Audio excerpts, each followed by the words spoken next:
More Muslims have been killed in terrorist attacks from 2001 up until 2022, just in sheer quantum of victims. So we demand to be recognized as the victims, not the perpetrators of terror.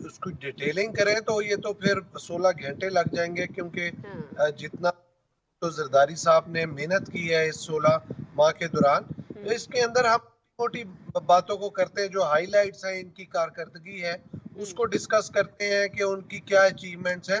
Bilawal Bhutto Zardari صاحب نے دیکھیں پہلے United nation کے food security conference میں گئے، وہاں پہ امریکہ کے جو ہے بائی لیٹرل ریلیشن جو ہے ادھر کے سیکٹری آف اسٹیٹ کو ملاقات کی، پھر وہ پہلا ان کا جو دورہ بائی لیٹرل دورہ تھا وہ چائنا کا تھا، چائنا کے ساتھ انہوں نے دورہ کیا، سی پیک کا پروگرام بحال کرایا، پھر اس کے بعد یورپی یونین کے ملکوں میں گئے، انہوں نے جرمنی کے ساتھ ریلیشن کو بہتر کیا، دیگر ممالک کے ساتھ بہتر کیا، اسکینڈینیوین کنٹریز میں گئے، میڈل ایسٹرن کنٹریز میں گئے، چائنا کا سی پیک کا جو ہے پروگرام اس کو ریسٹور کروایا جو کہ پچھلی حکومت میں بالکل بند ہو گیا ہوا تھا، پھر جی ایس پی یورپی یونین کے ساتھ جی ایس پی پلس کا جو معاملہ تھا اس کو کنٹینیو کروایا، پھر سب سے بڑی بات جتنے لوگ ایف اے ٹی ایف کے اندر بورڈ میں بیٹھے ہوئے تھے جنہوں نے پاکستان کو کہ ووٹ دینا تھا حق میں یا گرے لسٹ سے نکلنے کے لیے وائٹ لسٹ میں جانے کے لیے، ان تمام ممالک کے ساتھ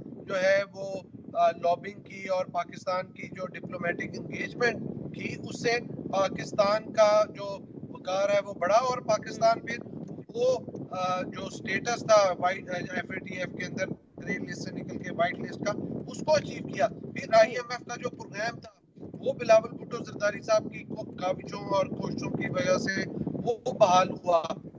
آج بھی جو بلاول بھٹو زرداری صاحب کی جو کنٹینیوٹی ہے ایک ڈپلومیٹک آئسولیشن سے پاکستان کو نکال کے ایک ڈپلومیٹک انگیجمنٹ میں بلاول صاحب نے شامل کیا، تو اس کے اندر آپ دیکھیں کہ ان کی کاوشیں تھی کہ انہوں نے آئی ایم ایف کا پروگرام یہ جو 9 ماہ کے لیے ایس پی ملا ہے اسٹینڈ بائی ارینجمنٹ کے لیے $3 بلین، یہ ان کی کاوشیں ہیں جس کو پرائم منسٹر صاحب بھی اکنالج کرتے ہیں، اور پھر آپ دیکھیں کہ میڈل ایسٹرن کنٹریز کے ساتھ چائنا کے ساتھ جو جب آپ کو کوئی ملک ہیلپ نہیں کر رہا تھا تو بلاول صاحب کی ڈپلومیٹک انگیجمنٹ کی وجہ سے ان ملکوں نے آپ کو فورن ریزرو کے اندر آپ کو ہیلپ کیا، آپ کو مشکل ٹائم میں سپورٹ کیا، تو میں سمجھتا ہوں یہ بہت بڑی اچیومنٹ ہے۔ پھر ایران کے ساتھ ریلیشن بہتر کیے جہاں پہ آپ کو سپورٹ کر رہے تھے امریکہ، چائنا اور دیگر ممالک، تو آپ کا رشیا کے ساتھ تعلقات بہتر کیے اور بائی لیٹرل ریلیشن کی کنٹینیوٹی میں جانے کے لیے انہوں نے رشیا کا دورہ کیا، چاہے دنیا کے اندر جو بھی معاملہ رشیا کے ساتھ چل رہے ہوں، لیکن پاکستان نے اپنے بائی لیٹرل ریلیشن بہتر کیے، تو اس کے بعد ٹرکی جو آپ سے ناراض تھا، ایران کے ساتھ آپ کا ریلیشن شپ بالکل ایک آئسولیشن میں تھا، اس کو انگیجمنٹ میں لکھا ہے۔ صحیح۔ پھر فورن آفس کے اندر انہوں نے بہت سارے ریفارمز کو 52 کے قریب ریفارمز لے کے آئے، ان کی ہیومن ریسورس ایڈمنسٹریشن، فائنانس اور جو گلوبل کنیکٹیویٹی ہے اس کے اندر، پھر پاکستان کے اندر پرائم منسٹر سے ریسنٹلی لاسٹ ویک انہوں نے جو کیمپ آفیسز صرف 4 مین کیپٹل سے اس سے ہٹ کے سکھر، ملتان، مظفر آباد، جیلم اور ان تمام گوادر، ان تمام شہروں کے اندر فورن آفس کے کیمپ آفیسز کا معاملہ کیا، تو یہ میں سمجھتا ہوں بہت بڑی اچیومنٹ ہے۔ اور پھر آپ دیکھیں 2020 کے اندر فلڈ آیا، اس ٹائم پہ پاکستان کی فیڈرل گورنمنٹ صوبے کو سپورٹ کرنے کو تیار نہیں تھی، اب جب 2022 کے اندر جو ہے فلڈ آیا تو بلاول صاحب نے اس منسٹری کی وجہ سے، پاکستان کی گورنمنٹ کی وجہ سے گلوبل انگیجمنٹ کی، انٹرنیشنل گلوبل انسٹیٹیوشنز کو انگیج کیا، اور پھر ان سب کی وجہ سے جو ممالک ایک دوسرے کو سپورٹ کرنے کو تیار نہیں تھے، یونائٹڈ نیشن کے پلیٹ فارم پہ اکٹھے ہو کے لاس اینڈ ڈیمیج فنڈ کے نام پہ وہاں پہ 144 کنٹریز نے آپ کے حق میں ووٹ دیا، تو آپ کا یہ لاس اینڈ ڈیمیج فنڈ پہلی دفعہ ہسٹری میں کریٹ ہوا۔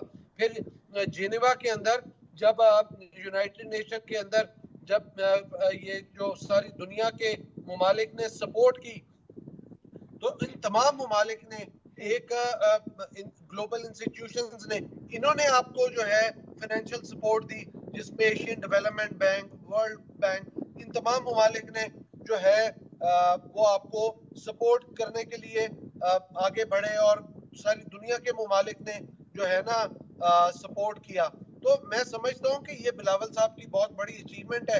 آج دیکھیں اچھا اسی یہ سارے جو اقدامات ہیں ذوالفقار صاحب جو آپ نے گنوائے، اس سے یقیناً پاکستان کی معیشت کو بہت زیادہ فائدہ پہنچا ہے، لیکن ایک چیز یہاں جو میں آپ سے پوچھنا چاہوں گی، یہ کریڈٹ بھی میرے خیال میں بنتا ہے ہمارے وزیر خارجہ کا کہ بہت سارے ایسے ممالک جہاں پاکستان کا امیج بہت زیادہ خراب ہو چکا تھا مختلف معاملات کو لے کر گزشتہ دور حکومت کے اندر، جو ہم نے دیکھا اس امیج کو بہتر کرنے میں دنیا بھر میں ہمارے وزیر خارجہ نے بڑا ہی بہترین ایک کردار ادا کیا ہے. اس پر کیا کہیں گے آپ ذوالفقار صاحب؟ دیکھیں بالکل پاکستان کی جو گلوبل پرسیپشن ہے 9/11 کے ٹائم پہ جو ہے وہ پاکستان کا گلوبلی ڈسکس کیا جاتا تھا، جی اور پھر یہ جب پاکستان کے اندر 2022 میں فلڈز آئے تو اس ٹائم پہ گلوبل انگیجمنٹ کی وجہ سے اب دیکھیں کہ پوری دنیا کے ممالک کے اندر اور پوری دنیا کے اندر پاکستان کی ایک بہتر امیج اور پرسیپشن گئی، اور پاکستان نے پوری ورلڈ کو جو ہے انگیج کیا اس سارے معاملے کے اندر. صحیح. تو میں سمجھ یہ بھی بلاول بھٹو زرداری صاحب کی، اور پھر دیکھیں جتنے گلوبل انسٹیٹیوشن اور ملکوں نے پاکستان کو سپورٹ کیا، آج اس کی ایکچولائزیشن ہو رہی ہے. سندھ کے اندر ابھی جو ایک مکان اپنی مکان اپنی زمین کے نام پہ پروگرام ہے، 5000 ڈسٹریبیوٹ آج بلاول صاحب نے گھوٹکی میں جو ہے خواتین کو، غریب خواتین کو گھر کی ملکیت کے ساتھ ساتھ زمین کی ملکیت کے بھی کاغذ دیے. تو میں سمجھتا ہوں کہ یہ ایک بہت بڑی اچیومنٹ ہے جو اس سارے معاملے کے اندر کی ہے. اور فورن منسٹری کے اندر آپ دیکھیں کہ انہوں نے اپنے جتنا دور گزارا، پھر افغانستان کے اندر انہوں نے دیکھیں خود جانے کی بجائے پاکستان کی پہلی خاتون وزیر خارجہ کو بھیجا، جہاں پہ خواتین کو جو ہے ویمن اور چلڈرن رائٹس کو سلب کیا جا رہا ہے.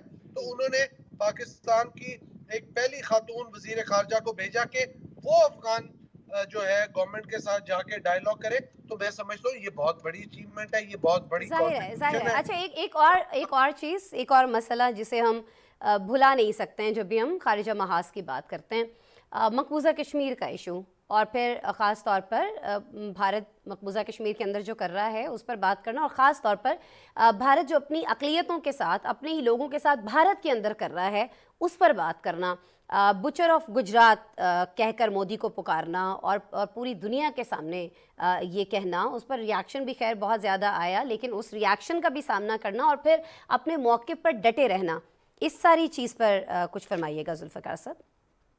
جی بالکل. بلاول بھٹو زرداری جب یہ مودی کا الیکشن چل رہا تھا تو اس ٹائم پہ کہا تھا کہ یہ واجپئی نہیں ہے یا یہ منموہن سنگھ نہیں ہے، یہ بچر آف گجرات ہے جو کل کو بچر آف کشمیر بنے گا. اور جو انہوں نے بات کہی وہ اس نے ثابت کی کہ وہ اس نے کشمیر پہ قبضہ کیا اور اس نے وہاں پہ کشمیریوں کا جو ہے خون بہایا. بلاول بھٹو زرداری صاحب نے یونائٹڈ نیشن کے اندر بھی جب یہ بات کی گئی کہ مودی جو ہے وہ پاکستان کو کہتا ہے، اور انڈین جو پالیسی ہے، انڈیا کا فورن منسٹر کہتا ہے کہ پاکستان از دا ایپی سینٹر آف ٹیررزم. بلاول صاحب کا جواب دیتے ہوئے کہا کہ Pakistan is not the ایپی centre of terrorism, it is the Butcher of Kashmir, Butcher of Gujarat who is also the Butcher of Kashmir, جس نے انڈیا کے اندر جو ہے ٹیررزم اور یہ سارا معاملہ کیا ہوا ہے. تو میں سمجھتا ہوں. اور پھر ایک اور چیز جو ان کی اچیومنٹ ہے، آپ دیکھیں یونائٹڈ نیشن کے اندر OIC کا موقف چینج ہوا، انہوں نے کشمیر کے اور کشمیریوں کے حقوق کے لیے آواز اٹھائی. پھر اس سے بڑھ کر یورپی یونین کے اندر جرمنی کے اندر جب دورے پہ گئے تو وہاں پہ جرمنی نے اپنی پالیسی کے اندر پہلی دفعہ ایسا کیا ہے کہ کشمیر کے لیے آواز اٹھائی، کشمیریوں کے لیے آواز اٹھائی، نہ کہ انڈیا کے ساتھ کھڑے ہونا تھا بلکہ وہ پاکستان کی فورس کھڑے ہوئے. تو یہ ایک بہت بڑی جو ہے اچیومنٹ تھی پاکستان کی کہ اس فورن پالیسی کے مطابق آپ نے جرمنی کو اپنے ساتھ کھڑا کیا، اور جرمنی نے پاکستان کے ساتھ کھڑے ہو کے، اور دونوں وزراء خارجہ نے کشمیر اور کشمیریوں کے لیے جو آواز اٹھائی وہ انڈیا کے خلاف تھی. تو میں سمجھتا ہوں یہ بلاول بھٹو زرداری صاحب کی بہت کامیاب پالیسی تھی کہ کامیاب انہوں نے پالیسیاں ان کی رہی ہیں، کامیاب ان کے وزٹس رہے ہیں، اور خاص طور پر مقبوضہ کشمیر کا جو مسئلہ ہے اسے انہوں نے دنیا کے سامنے بہت بہتر انداز میں اجاگر کیا ہے جب ہم مقبوضہ کشمیر کی اگر بات کر رہے ہوں۔ بہت شکریہ ذوالفقار علی بدر صاحب، آپ ہمارے ساتھ موجود تھے۔ رہنما پاکستان پیپلز پارٹی، ان کی گفتگو آپ سن رہے تھے، خاص طور پر جو بھی پالیسیز رہی ہیں اور ان پالیسیز پر جس طرح سے عمل درآمد کیا ہے پچھلے 16 مہینے کے اندر وزیر خارجہ بلاول بھٹو زرداری نے، اس حوالے سے ہم بات کر رہے تھے۔ اچھا، جب پالیسیز کی بات ہوتی ہے تو کچھ پالیسیز ایسی بنائی جا رہی ہیں بیرون ممالک جن پر وہاں کے باشندے جو ہیں وہ بہت زیادہ تنقید کر رہے ہیں، حالانکہ یہ پالیسیاں ان سے متعلق نہیں ہیں، بیرون ملک سے ہجرت کر کے آنے والے کچھ لوگوں کے حوالے سے میں بات کر رہی ہوں۔ غیر قانونی تارکین وطن کی، جن کی آمد اس وقت یورپی ممالک کے لیے ایک بہت بڑا مسئلہ بن چکی ہے اور صورتحال سے نمٹنے کے لیے کئی ممالک حکمت عملی تیار کر رہے ہیں۔ انہی میں سے ایک ملک برطانیہ ہے۔ آج ہم برطانیہ کی بات کریں گے، جس نے غیر قانونی تارکین وطن کی آمد کو روکنے کے لیے ترکیے کے ساتھ ایک معاہدہ کر لیا ہے۔ ناظرین، یہ جو معاہدہ ہے، اس معاہدے کے تحت ترک اور برطانوی پولیس انسانی اسمگلنگ کی روک تھام کے لیے وسیع پیمانے پر آپریشن شروع کریں گی۔ اس معاہدے کے تحت کیا کچھ ہونے جا رہا ہے یہ ہم آپ کو یقیناً بتائیں گے، لیکن اس سے پہلے ہم یہ جاننے کی کوشش کر لیتے ہیں کہ جو تارکین وطن کسی نہ کسی طریقے سے برطانیہ پہنچے ہیں وہ اس وقت کہاں ہیں اور کس حال میں ہیں۔ برطانیہ کی جانب سے تارکین وطن کو بحری جہازوں میں بنائی گئی عارضی رہائش گاہوں میں رکھا جا رہا ہے اور انہیں وہاں سے نکلنے کی اجازت بالکل بھی نہیں ہے۔ یہ تارکین وطن اس وقت تک اس بحری جہاز میں رہیں گے جب تک ان کی پناہ کی جو درخواست ہے وہ عدالت سے منظور یا مسترد نہیں ہو جاتی ہے۔ ناظرین، اقوام متحدہ کی پناہ گزین ایجنسی انسانی حقوق کی تنظیمیں اس منصوبے کو ظالمانہ اور غیر انسانی قرار دے چکی ہیں۔ ان اداروں کے مطابق کہنا ان کا یہ ہے کہ اس سے مہاجرین کو سنگین خطرات کا سامنا کرنا پڑے گا۔ یہ سارا معاملہ کیا ہے؟ برطانیہ کیوں ایسے طریقے اپنا رہا ہے؟ پھر اب یہ جو تنقید ہو رہی ہے، کیا ان سارے قوانین کو، اس پالیسی کو واپس لیا جائے گا یا اس پر مزید سختی کی جائے گی؟ یہ ساری چیزیں ہم اپنے گیسٹ سے پوچھنے کی کوشش کریں گے، لیکن اس سے پہلے ہمارے پاس ایک رپورٹ تیار ہے اس حوالے سے، وہ رپورٹ آپ کو دکھاتا ہے۔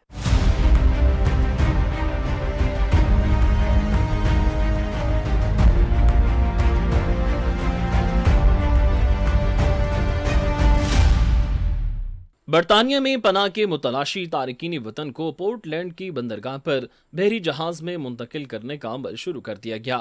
برطانوی وزارت داخلہ کے مطابق پناہ کے متلاشیوں کے پہلے گروپ میں بیبی اسٹاک ہوم اسٹیمر میں منتقل کر دیا گیا تھا، جبکہ رواں ہفتے کے اختتام پر ان پناہ گزینوں کی تعداد 500 ہو جائے گی۔ برطانیہ کی جانب سے تارکین وطن کو بحری جہازوں میں منتقل کرنے کے عمل پر انسانی حقوق کی درجنوں تنظیموں نے برطانیہ کے اس منصوبے کو ظالمانہ اور غیر انسانی قرار دیا ہے۔ تنظیموں کے مطابق اس جہاز پر رکھے جانے والے پناہ کی متلاشیوں سے ان کے شہر کا ماحول متاثر ہو سکتا ہے۔ یہ جہاز ایک جیل کی طرح ہے۔ رپورٹس کے مطابق برطانوی وزیر اعظم اپنے اس منصوبے کو عملی جامہ پہنانے کی کوشش کر رہے ہیں جس کے تحت برطانیہ میں سیاسی پناہ کی درخواست دینے والوں کو خصوصی پروازوں کے ذریعے افریقی ملک روانڈا پہنچا دیا جائے گا اور ان کی درخواستوں پر غور کے دوران انہیں وہیں رکھا جائے گا۔ اس منصوبے کا مقصد برطانیہ کو درپیش غیر قانونی تارکین وطن کی آمد کے مسئلے سے نپٹنا ہے، تاہم برطانوی پارلیمنٹ کے متعدد ارکان کو اس مسئلے پر بہت زیادہ تحفظات کا اظہار کر چکی ہیں۔ دوسری جانب برطانیہ نے ترکی کے ساتھ یورپ کی جانب غیر قانونی نقل مکانی کی روش میں کمی کرنے کے لیے ایک معاہدے پر دستخط کیے ہیں۔ معاہدے کے تحت ترک اور برطانوی پولیس فورسز انسانی سمگلنگ کے جتھوں اور کشتیوں کی تجارت کے خلاف وسیع پیمانے کے مشترکہ آپریشن کریں گی۔ برطانوی وزارت داخلہ کا کہنا ہے کہ اس معاہدے کا مقصد برطانیہ میں غیر قانونی سفر کرنے والے مجرمانہ نیٹ ورکس کو روکنا ہے۔ میڈیا رپورٹس کے مطابق برطانیہ میں اگلے سال متوقع عام انتخابات سے قبل غیر قانونی تارکین وطن ایجنڈے کے معاملات میں پیش ہیں، تو حکومت نے اعلان کیا کہ یہ معاہدہ دونوں ممالک کی پولیس فورسز کے درمیان تعاون کو مضبوط کرے گا۔ ایک طرف غیر قانونی تارکین وطن کی روک تھام کے لیے معاہدے کیے جا رہے ہیں تو دوسری طرف اٹلی میں وسطی بحیرہ روم میں تارکین وطن کی ایک اور کشتی ڈوبنے سے ہونے والے ہلاکتوں کی تعداد 41 تک پہنچ گئی ہے، جبکہ 4 کو زندہ بچا لیا گیا۔ یہ کشتی ہفتہ پہلے تیونس سے روانہ ہوئی تھی۔ حادثے میں زندہ بچ جانے والی خاتون نے بتایا کہ جہاز میں 45 افراد سوار تھے، جن میں 3 بچے بھی شامل ہیں۔